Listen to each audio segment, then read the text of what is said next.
Joel. Phil, thank you for joining us. How's everything going for you today? Very well, except for the fact my kids just got swarmed by bees, which was a little dramatic, wasn't it? I walk up, I kid you not, and all of a sudden I see these two beautiful children running out of the woods, screaming and running, and I'm like, what is going on? And they were being attacked by bees, and it's your beautiful little babies. My babies got stung by bees. So they're getting taken care of. You got stung by a couple, right? Yeah, I got a little sting on the back there, yeah. Rotten bees. So what time do you hit the stage today? 4 o'clock. Sorry, I'm gonna have to ask you that again because I'm getting used to the mic. So you're on it. 4 o'clock. All right. So tell me about this album. What inspired you to do this album? Because I guess you're just telling us your last album was a kids rock album. Yeah. So what inspired you to do this album? Well, I exited Newsboys a year and a half ago, and I had a bunch of songs that we'd written for Sunday school. My wife and I, helped with Sunday school at church, but they're kind of rock songs, and because my kids love rock music, and but I want to get good stuff into their hearts, but it needs to be wrapped in stuff they dig, and so they told me it was going to be career suicide, but I made this kids record called Deliberate Kids, and it's really fun, and so I did that, but I began writing again, and ended up with this record, which we just finished, The New Normal, and it's a rock album. It's a little, it's what I do, and it's probably the first rock album I've done in about 3 years. Yeah, I mean, when I say rock, it's not like, whoa, rock, but it's, rock. How is that again? What kind of rock? Rock! Yeah. All right, so I heard a while back, and I wanted to check this with you. You actually left school to become a hairdresser, right? Oh, dude, yes. Because you have amazing hair, I'm not going to lie. And I should probably also ask you what I should do with mine, because it's kind of getting a little nappy. Is it? You tell me. I'm not commenting on your hair. It looks good to me. I will comment, though, on your sandals. My Jesus sandals? You like those? Not bad? I like those. I don't know if I'd call them Jesus sandals, because we don't really know what Jesus wore, do we? Maybe we should call them, Old Testament sandals. Or they could be New Testament as well. I think they're probably New Testament because they got this little filler in the back. Yeah. And also, I mean, they're called the JCs. When I bought them, they're called JCs. Really? Yeah. So I'll make sure we get you a pair. How about that? We get a little pair from God too. So again, what is your favorite song to perform when you're up there? Well, today I'm going to be playing a bunch of stuff off this record, a bunch of new stuff. I'm ready to move into a new phase musically. So we're gonna hit a lot off this new record, which will be available soon. It'll be available online to begin with, and then So I don't know. I mean, I'll play a little of the old stuff. Tonight I'm gonna sing. I'll sing "Entertaining Angels" to get that over and done with, and then move on. Let me jump into that real quick. How many times do you think you've played that song? And when you play that song, is it like, yeah, I'm so happy to be playing this song, or is it just like, I'm playing this so I get you interested in my new stuff? Oh, I love playing it because I think it's quite a special song, and people like to hear it and they like to hear me sing it. So, we're here to please. We aim to please. So it's good. It's a fun one to play. So let's talk about down the road. Where do you see yourself at in 5 years, 10 years? What's your life aspiration? What do you want to do? What would make you a happy person? Well, it's not really what I want to do, It's what the Lord wants to do with me. And the Lord's in the last number of years, really about 8 years, it's just revolutionized my life, and really changed the way I do everything. I do life. I wrote a record about it actually a few years back, the Deliberate People album, and because the Lord challenged me about being more deliberate in my pursuit of Him, more deliberate in my pursuit of my wife. Even when we chase God, man, we put Him on the throne, and we just say, Lord, I want what You have for me. It messes with everything. He revolutionizes our relationships. That's what life's about: relationships with our God and with those closest to us, and onward and outward. So, I don't know. I don't know where we're going necessarily. I know the Lord's getting a lot to me that I believe in order to get through me. So we're starting to work on a book, actually, that is about the new normal. And it's about resetting the machine, resetting what it looks like, what normal Christianity, what walking with the Lord should look like. I think we've taken on a lot of things that into our Christian culture, if you will, that are actually abnormal, but we've accepted them as normal.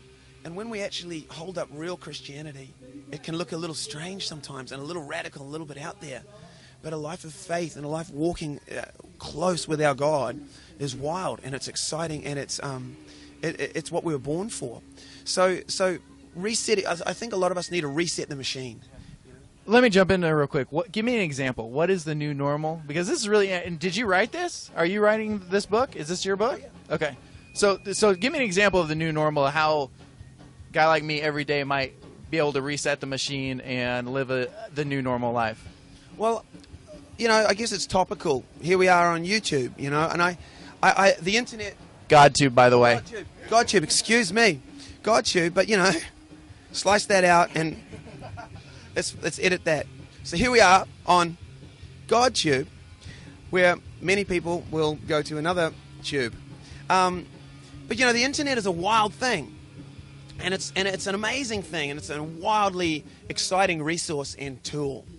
Technology is meant to further our lives in regard to building relationships, furthering what it is we do, and excellence in all areas. But it can be a wild distraction as well. So for the internet, I say, let's use it for information, not so much communication. Let's go to the internet, let's get our information, let's get what we need, let's get out of there and go and work on our relationships, our real, living, tangible relationships. Like sitting here, me and you actually having a real conversation, not texting it over a computer. Yeah, it's more valuable, isn't it? And it's more real.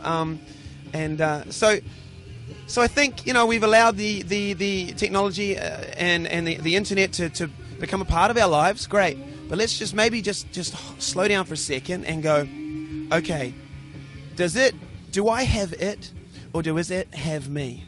It's a tool, it's a resource, it's for information, really not communication, and really not so much building relationships. We can grab tools from there to build real relationships, but let's just slow down and really hold up a new standard of what should be normal in regard to our internet use. I sat down. I didn't think we were going to have such a philosophical conversation. Who are your favorite writers? I know that now that you're writing a book, who is your inspiration? Who do you look to? And when you sit down and read, not only the Bible, but when you go to outside authors, who is your favorite and who drives you to be a better author and a better musician? Yeah, well, you know what? I used to read a lot of books. And I used to lean and glean into from a lot of Christian authors, and now I don't so much. I've been challenged over the last 8 years to just consume the Word of God, and every day I rise and spend time in the Word of God. It's the wildest book. It's not just a series of pages and print. It's the inspired Word of God, and it's phenomenal, and it's where God. When we approach it as more than a book, and we approach it as, Lord, with a sense of expectancy, and say, Lord, speak to me. Show me things I would not know on my own. He does. Lord, let's build this relationship. Show me things, teach me. And he does. So, this is my 8th year of reading through the Bible. And it's not just about that, obviously. It's about building a relationship with God, And so the Word of God, shamefully, I became a Christian at 8 years old, but I had never read it from cover to cover. Not that that's a prerequisite for being a Christian or a requirement, but it's a good thing to do.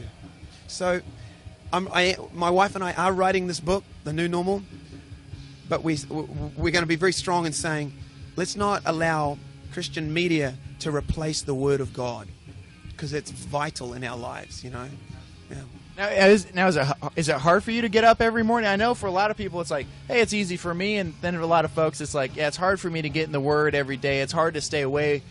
It's hard to stay out of the world, and stay, just being in the world. So tell me, is that hard for you, or is it just something that, you know, you wake up every day, you spend your time with God, and, you know, how do you set some time aside for that, mostly being a dad? Yeah, you know, I'm a dad, I'm a husband, I work, I do. So your life gets busy, you know, but we make time for the things that matter. The things that are important to us, we make time for. And we make time to spend time on the internet. We make time to spend time on watching television. We make time for everything. We make time to feed ourselves in the morning and shower and get dressed. And this relationship with God, it is just that. And it's two-sided. Relationships have got to be two-sided. It's not just about God giving. He's saying, come on, come to me. You know, come to me. And let's spend time together one-on-one, and let's grow this thing. Let's grow our communication. Let's grow our understanding. So it's really important to me. So when something's that important, you find time for it. And we also hunger for what we feast on. You know, and we have to change our appetites sometimes. It's like when we've been eating junk food for a couple of years, you know, and we realize, you know what, I've got to eat better. It takes a little while to change our appetite. Our desire is there, but our body has to kind of follow and get used to it and change the appetite. So it's the same with the Word of God. It's the same with throwing ourselves in that position where we are just desiring to spend time one-on-one with God and meet with Him. Yeah.